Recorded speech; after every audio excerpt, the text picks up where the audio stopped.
أكيد سامعين أحد من أهلكم أو بالشارع يقول اللي ما يكتلك يخليك أقوى، ومعروف أنه اللي يتغلب على الصعوبات راح يصير أقوى ويقدر يتحمل أكثر. لكن تخيل وياي أكو صعوبات وأمراض إذا نمر بيها راح نطلع من عندها أضعف مو أقوى. هذا اللي راح نسولف بيه اليوم، شنو اللي يصير داخل جسمك لما تتمرض، وهل فعلا تتقوى بعد ما تتعافى من هالمرض؟ خلينا نبدأ من البداية.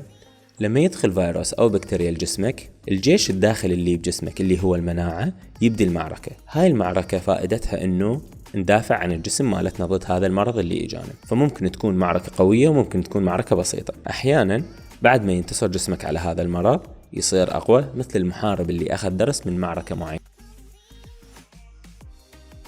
لكن بعض الاحيان المعركة تترك اثار سلبية، جسمك يتعب اكثر وتبقى آثار التعب لفترة كلش طويلة. مثلا إذا مريت بمرض شديد ممكن جسمك يتعرض لأضرار طويلة الأمد. يعني شنو قصدنا بهالحكي؟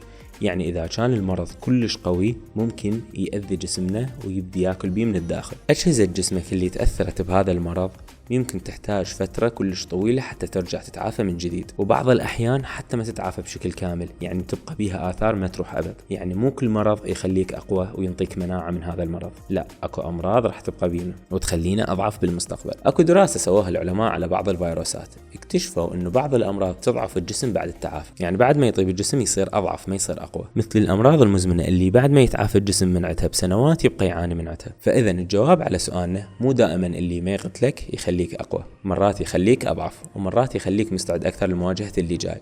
الموضوع يعتمد على المرض نفسه، شنو نوعه يعني، وعلى شلون جسمك يتعامل وياه. وهنا يجي دورك، شنو رأيك؟ مريت بتجربة مرض حسيت بيها انه انت اقوى او اضعف؟ سولف لنا عن تجربتك بالتعليقات، ولا تنسى تشترك بالقناة حتى ما تفوتك الحلقة الجاية. مع السلامة.